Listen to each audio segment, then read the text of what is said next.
기독교 강요 4권 제15장 17번째.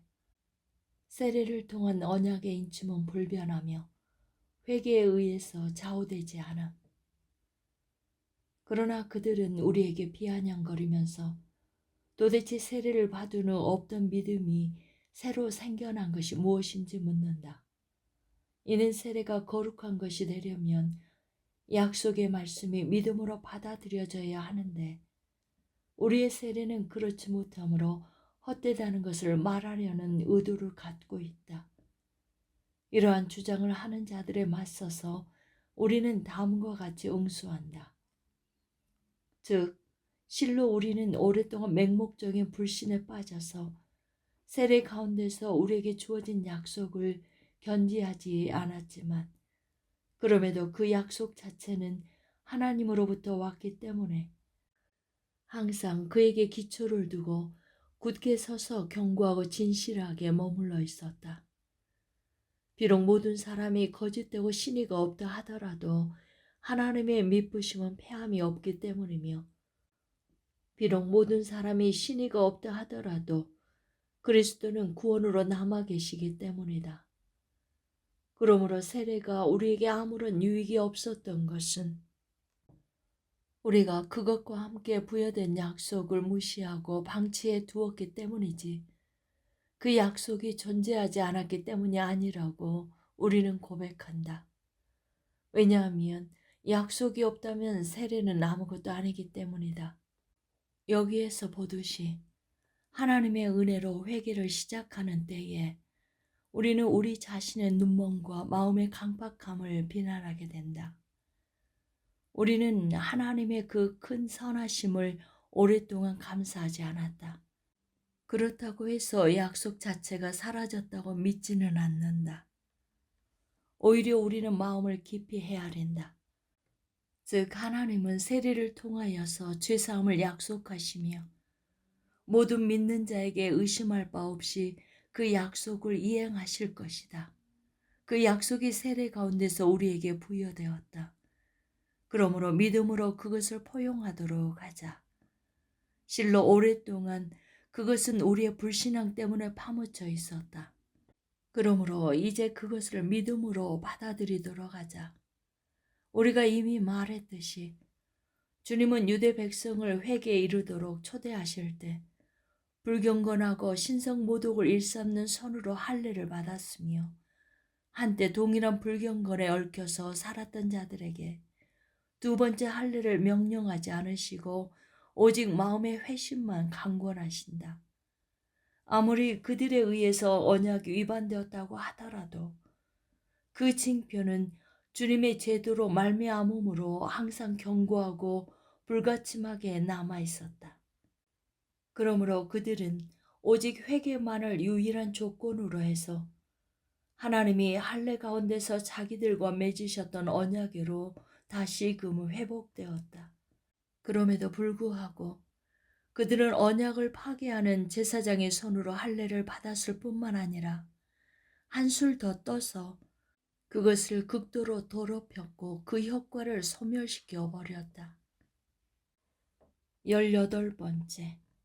이전의 세례와 그리스도의 세례는 하나이며 동일한 것임.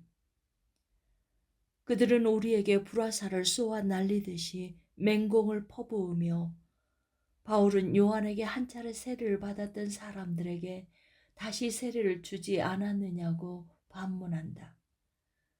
그들은 우리가 요한의 세례와 지금 우리의 세례를 하나이며 동일한 것으로 고백하고 있다고 가정하고 이전에 왜곡된 교훈을 받았던 사람들이 참된 믿음 가운데서 새로운 가르침을 받게 될 때 그 믿음으로 새로운 세례를 받아야 하는 것처럼 참된 교리가 없었던 이전의 세례는 아무것도 아닌 것으로 여기고 이제는 처음으로 가르침을 받은 참 종교 가운데서 새로운 세례를 받는 것이 마땅하다고 말한다.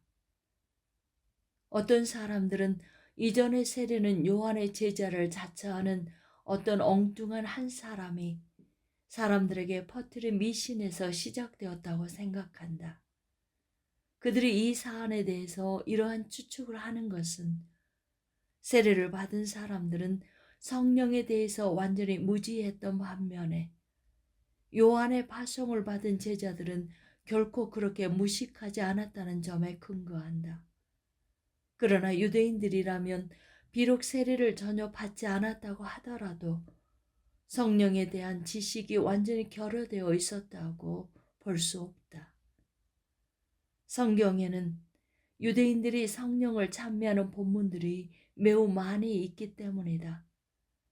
그들이 성령이 계시는지에 대해서 모른다고 대답한 것은 바울이 그들에게 묻는 성령의 은혜가 그리스도의 제자들에게 부여되었는지에 대해서 듣지 못했다는 것이지 성령 자체에 대해서 몰랐다는 것은 아니라고 보아야 한다.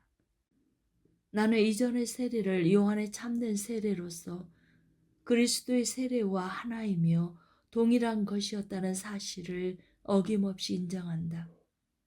그러나 그들이 세례를 다시 받았다는 것은 부정한다. 그렇다면 그들이 예수의 이름으로 세례를 받으니 라는 말씀은 무엇을 뜻하는가? 어떤 사람들은 이를 그들이 단지 바울로부터 순수한 교리로 가르침을 받았다고 해석한다. 그러나 나는 이를 성령의 세례, 즉 안수를 통해 부여되는 성령에 보이는 은혜들이라고 더욱 단순하게 이해하는 것을 더 좋아한다. 이런 은혜들이 부여된다는 의미가 세례라는 이름으로 지시되는 것은 결코 새롭지 않다. 오순절날의 사도들은 불과 성령의 세례에 관한 주님의 말씀을 다시금 떠올렸다고 성경은 전한다. 그리고 베드로는 고넬료와 그의 가정과 친척들에게 부어진 은혜를 보았을 때 동일한 주님의 말씀을 떠올리며 사람들에게 상기시킨다. 이후에 이어지는 바울이 그들에게 안수하매 성령이 그들에게 임하심으로라는 말씀은 전혀 이와 모순되지 않는다. 왜냐하면 여기에서 누가는 서로 다른 두 가지에 대해서 말하는 것이 아니라 동일한 것에 대해서 먼저 사건의 요체를 제시하고 난 후 재차 더욱 광범위하게 설명하는 히브리 사람들에게 익숙한 이야기 양식을 쫓고 있기 때문이다. 누구든지 말씀의 문맥 자체로부터 이 점을 고찰할 수 있다. 그들이 듣고 주 예수의 이름으로 세례를 받으니 바울이 그들에게 안수함에 성령이 그들에게 임하심으로 라는 말씀이 그 확실한 증례가 된다. 여기에서 보듯이 본문의 후반부에서는 세례가 무엇인지에 대해서 그 본질을 기술하고 있다. 그러나 만약 무지가 이전의 세례를 사악하게 만들기 때문에 또 다른 세례로서 올바로 시정되어야 한다면 무엇보다 먼저 사도들이 다시금 세례를 받아야 했을 것이다. 왜냐하면 그들은 세례를 받은 후 3년 내내 더욱 순수한 교리에 대한 맛을 조금도 볼 수 없었기 때문이다. 우리들 가운데서도 주님의 자비를 통하여 그 많은 무지가 날마다 시정되고 있음을 볼 때 그 수만큼 반복해서 물에 담그는 일이 필요하다면 얼마나 많은 강이 있어야 충분할 것인가.